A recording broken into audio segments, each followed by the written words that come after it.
그 이 회사들이 페이를 하는 이유가 뭐 수수료가 목적인가요?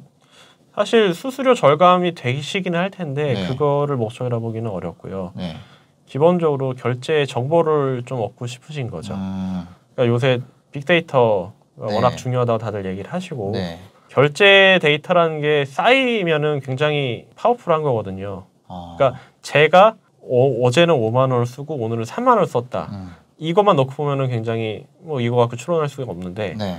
쿠팡은 이 사람이 뭘 사는지를 알고 있어요. 그게 결제 데이터랑 결합을 하면은 또 뭔가 유의미한 결과를 또 도출을 하실 수가 있겠죠. 그러겠죠. 그러니까 페이를 하시는 거는 이 페이를 해서 수수료를 먹으려다 보다 이렇게 생각하시기보다는 네. 결제 데이터를 좀 더 수월하게 확보하기 위해 하셨다고 보는 게 맞는 것 같고 전략적인 거죠. 돈을 벌기 위한 목적이 아닌 거죠. 그러니까 예전에 결제 사업자들, 그러니까 흔히 말하는 피지사들이 네네네. 계시거든요. 뭐 많이 이니시스, 예 온라인 쇼핑하다 보셨을 뭐 네. 이니시스, 사이버 결제 이런 거 이제 네, 뜨는 네. 그 이제 온라인 피지사들인데 그분들이 하시는 게 이제 결제 서비스죠. 네. 그분들의 수익 모델은 기본적으로 이제 수수료고 마케팅을 한다거나 그 용도가 되겠네요. 그게 이제 가능해지는 게 네. 마이데이터 산업 내년 3월에 시행되는 네. 마이데이터 사업이 시행되면 마이데이터요? 예 은행을 거래를 하세요. 네. 그럼 은행의 데이터가 다 쌓여 있을 거 아니에요. 그쵸. 이 사람의 내역이. 급여 내역도 다 쌓여 있고 네. 이 사람의 쇼핑 내역도 쌓여 있고 근데 물론 뭐 쇼핑 아이템은 모르지만 어느 네. 쇼핑몰로 출금되는 쌓여 있고 네이버는 이거 쇼핑 아이템까지 안 해요. 쿠팡은. 쇼핑 그렇죠. 네이버 쿠팡 쇼핑 아이템까지 아시죠. 근데 이제 마이 데이터라는 개념은 뭐냐면 그 데이터가 회사 거냐라는 질문을 던지는 거예요. 그 데이터가 내 데이터인데 네. 그걸 회사들이 쌓았다고 해서 그 데이터의 소유권을 개인한테 줘야 되지 않겠냐라는 이제 얘기를 이제 하는 게 마이데이터의 기본적인 사상이고요. 네. 우리나라에서 먼저 시작한 건 아니고 해외에서 시작된 거를 이제 저희도 도입을 한 건데 예. 그러다 보니까 고객이 요구를 하면 네. 그 데이터를 줘야 된다는 게 이제 마이데이터 산업의 기본적인 사상이에요. 네. 근데 그게 비즈니스랑 결합이 되면 어떻게 되냐면 네. 쿠팡이 아까 결제 데이터를 쌓죠. 네.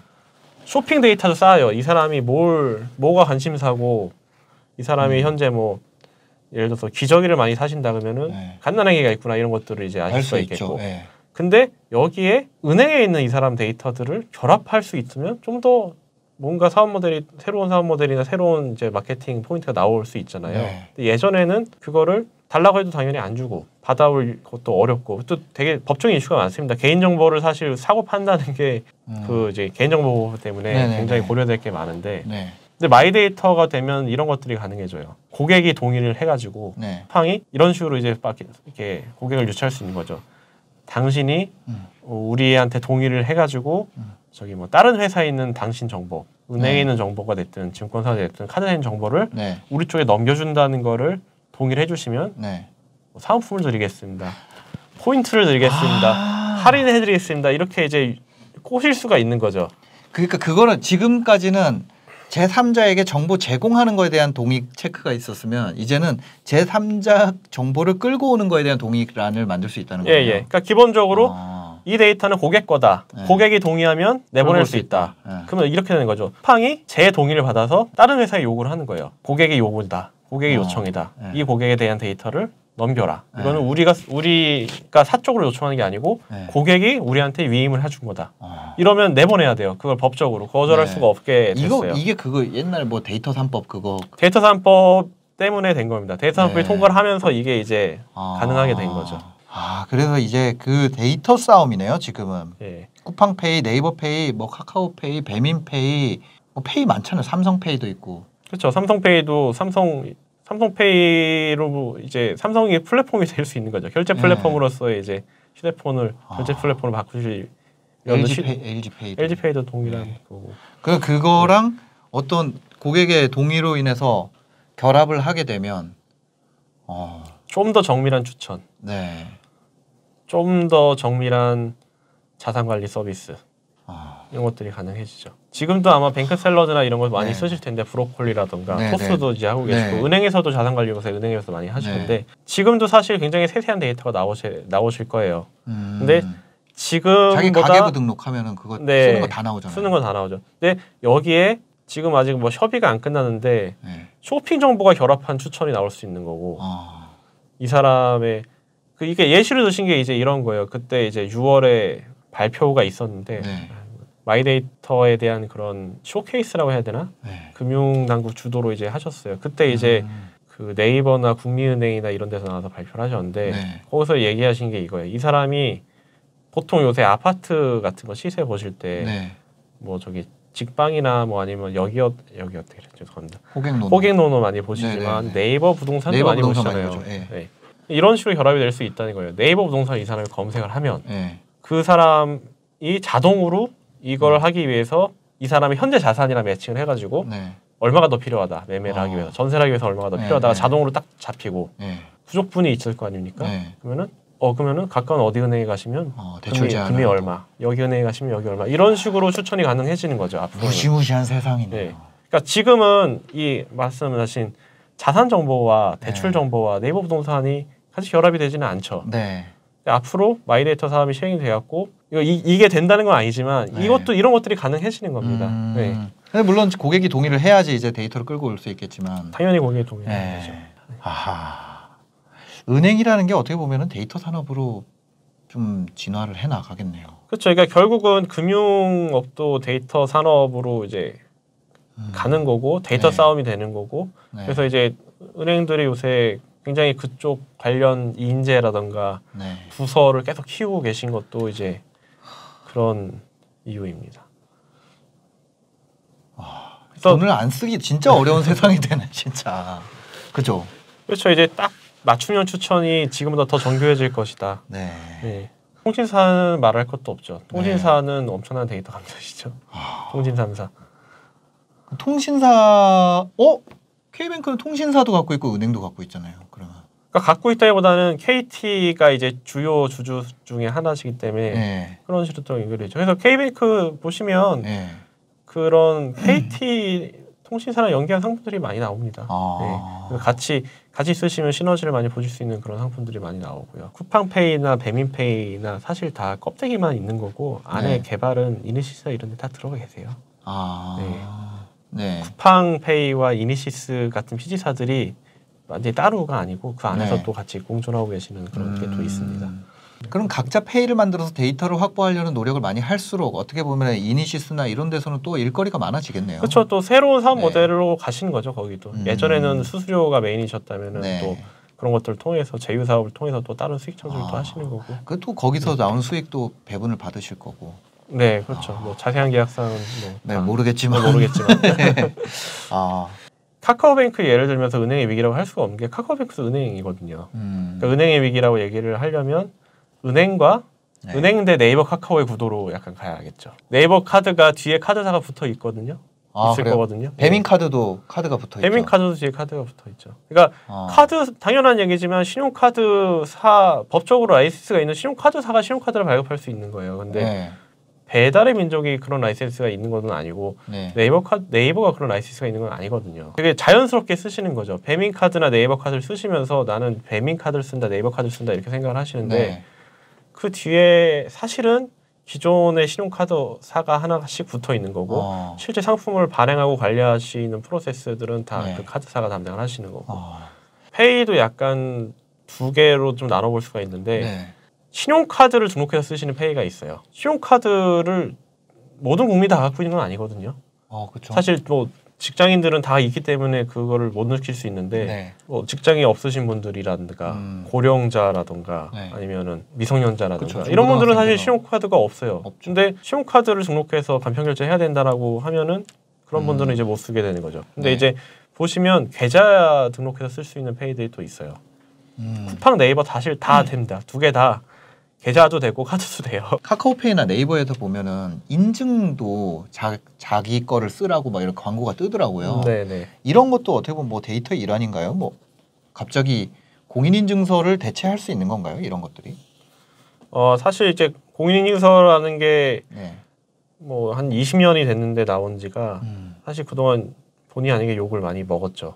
그렇죠. 불편하다. 엄청 불편하죠. 1년에 한 번씩 갱신해야 되는데 너무 귀찮다 이런 얘기들 이제 많이 하셨는데 어쨌든 간에 공인인증서에 이제 공인의 지위를 폐지하는 전자상법 개정안이 올해 이제 6월에 개정이 돼가지고 시행이 12월입니다.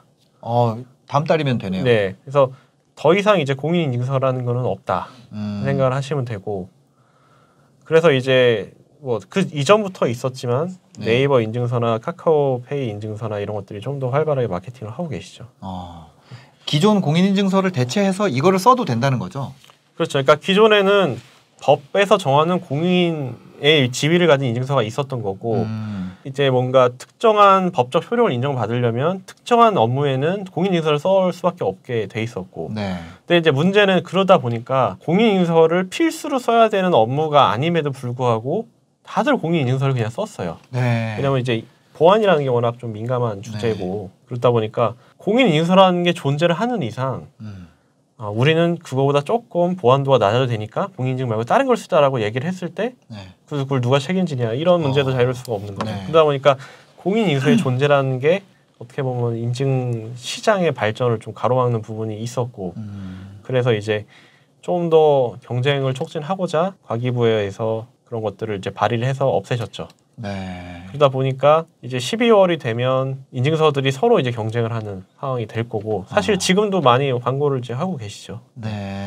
지금 인증서라는 걸 그것도 어떻게 보면 데이터 싸움이네요. 데이터 싸움이기도 하고 비대면의 핵심 인프라죠, 사실.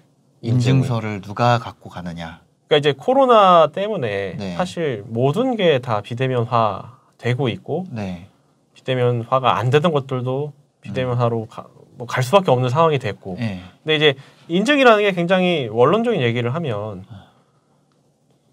대면 인증이 가장 사실 확실해요. 그렇죠. 누구니 나 누구야 이렇게 해서 신분증 보고 이렇게 하는 게 제일 확실하죠. 그러니까 은행 가셔서 거래를 하실 때도 기본적으로 신분증 갖고 가시면 신분증 보고 신분증 진위 체크도 물론 합니다만 사진 가장 심플하게 기본적으로 보는 거는 신분증에 있는 사람이랑 이 사람 얼굴이 같은 사람인지 보는 게 그냥 가장 기본적인 프로세스거든요. 근데 비대면은 그걸 못 해요.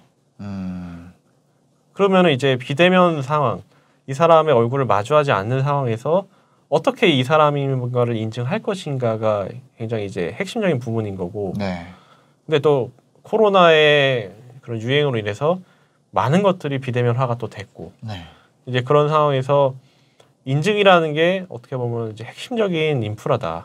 인증이 제대로 빠르고 신속하고 안전하게 되지 않으면 서비스 자체가 못하는 상황이 된 거죠. 왜냐하면 비대면 서비스를 하려면 본인 인증을 어떻게든 하시고 진행을 하셔야 되니까. 본인이 접근하는 거 맞아? 이거를 확인을 하긴 해야 되니까. 그렇죠. 그리고 더구나 이제 금융은 더더욱 그런 게 물건 사는 거는 기본적으로 뭐 돈이 들어왔어? 보내주면 되네. 이런 프로세스라고 한다면, 금융은 사실 이 사람이라는 거를 잘못 인증해버리면은 금융 사고가 되지 않는 상황이기 때문에 이체를 막 그냥 그런 것들이 이제 양날의 검인 거죠. 그러니까 사실 공인인증서였을 때는 불편하시는 부분도 있었지만 그만큼 뭐 안전한 부분도 있었다고 저는 생각을 해요. 그리고 근데 이제 사설 인증이 되면은 그만큼 간편해지지만 사고 위험도 올라가겠고. 이제 그런 거를 이제 제도적으로 보완을 해갖고 이제 나라에서 컨트롤을 이제 하려고 노력을 하시겠죠. 근데 이제 시행령에 대한 그런 의견들을 지금 수렴해가지고 이제 세세한, 그러니까 시행령을 뭐라고 말씀드려야 되냐면은 법은 나왔지만 법에는 이제 큼지막한 것들만 있고 실제 실무에서 디테일한 것들은 이제 지금 마련을 하고 있는 단계이기 때문에 그런 과정에서 이제 그런 것들이 보완이 될 거라고 생각됩니다. 인증을 가져가는 곳이 아무래도 좀 인증 시장 점유율 싸움이 되게 치열해지겠네요. 그것도 치열해질 것 같고요. 지금은 공인인증서를 사업을 하는 데가 정해져 있죠. 그거는 나라에서 라이센스를 발급해 주는 데만 할 수가 있죠. 정해져 있습니다. 근데 이거를 그냥 풀어준다는 거죠. 그렇죠. 예전에는 5개, 6개 정도 하고 계셨다고 한다면 지금은 나라에서 기준을 제시를 하실 거예요. 기준을 통과하면 인증서 사업을 하실 수가 있는 거죠. 옛날에는 이거였는데 지금은 딱 정해놓고 이거 넘어가면 아무나 해. 이거 넘어가서 이 기준을 통과하면 인증서 사업을 할 수 있어. 이제 이렇게 바뀌는 거고. 그렇게 되면 좀 더 이제 시장에서 자유로운 경쟁이 일어나는 거죠. 예전에는 내가 아무리 기술이 좋아도 공인인증기관이 아니면 공인인증서는 발급 못하는 거기 때문에 시장에 진입 자체를 할 수가 없었는데 지금은 이제 그 기준을 넘기면 시장에서 이제 경쟁을 할 수 있는 상황이 되는 거고요. 그럼 기존 공인인증 업체 입장에서는 굉장히 좀 안 좋겠네요. 위기이자 기회라고 보시는 것 같아요. 네, 왜냐하면 그분들도 사실 할 말이 많거든요. 아까 말씀하신 그런 것들, 공인인증서가 왜 이렇게 불편해? 이런 것들에 대해서 그분들이 저는 역량이 딸려서 못한 거라고 생각을 안 해요. 왜냐하면 법을 준수하려고 하다 보면 그런 것들을 엄격하게 갈 수밖에 없기 때문에 이제 그런 부분들이 있는데, 공인인증 기관이 이제 없어지기 때문에 시장에서 좀 경쟁을 해야 되는 거는 위기 포인트지만 반대로 말하면은 본인들의 역량을 가지고 좀 더 경쟁력 있는 서비스로 개선해갈 수 있는 여지도 생기는 거기 때문에. 그다음 어떤 게 불편한지 불만인지를 이미 많이 들었을 거 아니에요. 오히려 그쪽이 더 잘 알고 계실 수도 있어요. 왜냐하면 워낙 그동안 욕을 많이 먹으셨기 때문에 오히려 그분들이 또 강점이 있을 수가 있죠. 추후를 봐야 될 것 같아요. 재밌네요. 그 보안적인 부분이랑 데이터, 보안과 데이터가 어떻게 보면은 이제 올해 내년에 가장 이 모바일 금융 이 분야에서 핫한 키워드가 되겠네요. 그렇죠. 사실 금융뿐만 아니라 다 핫한 키워드인 것 같긴 합니다. 지금은 보안과 데이터. 그리고 하나 더 말씀드리면 이제 오픈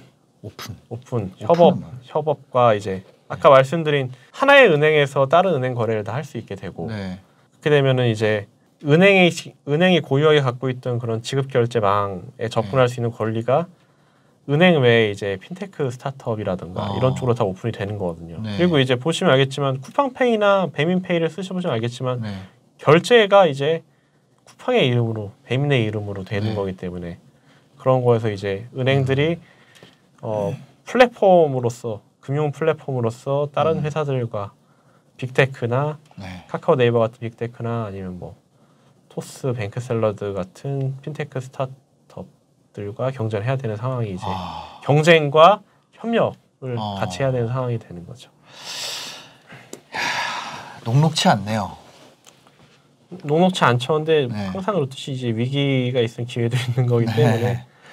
그리고 그것도 녹록치 않고 저희가 앞으로 이렇게 더 마케팅이 고도화되고 정교화된다면 진짜 돈 안 쓰고 제정신 똑바로 차리고 살아가는 것도 쉽지가 않아지겠네 진짜. 근데 분명히 그거를 케어해주는 서비스도 나올 겁니다. 지금도 뭐 그런 거에 되는데 뭐 이런 거 날라오잖아요. 자산관리 서비스 써보신 분들은 이번 달에 카드 너무 많이 썼다 푸시 알람이 오거든요. 그걸 이제 신청하시면 그게 좀 더 디테일하게 날라오겠죠.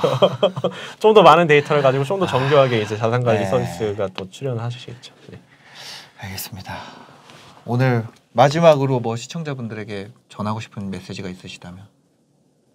지금 뭐 되게 금융사 입장에서 굉장히 위기이자 기회다 이런 얘기를 많이 드렸는데 바꿔 말하면 제가 볼 때는 소비자 입장에서는 굉장히 예전에 비해서 약간 편리한 금융 생활을 하실 수 있는 기반이 이제 마련이 되고 있다 생각을 합니다. 그래서 여러 가지 플랫폼들을 비교를 해보시고 본인한테 이제 편리한 것들을 적용해서 쓰시면은 예전보다 훨씬 편리하시게 금융을 쓰실 수 있고 금융을 이제 어려워하시는 분들도 좀 문턱이 좀 낮아지지 않을까 그런 생각이 들어서 이게 회사들한테는 위기지만 소비자분들한테는 굉장히 편리해지시는 그런 계기가 되지 않을까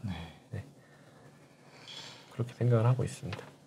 알겠습니다. 오늘 바쁘신데 또 이렇게 시간 내주셔서 감사합니다. 감사합니다. 오늘 영상을 보시고 도움이 되셨다면 구독과 좋아요, 댓글까지 부탁드리겠습니다. 봐주셔서 감사합니다. 행복한 하루 되세요.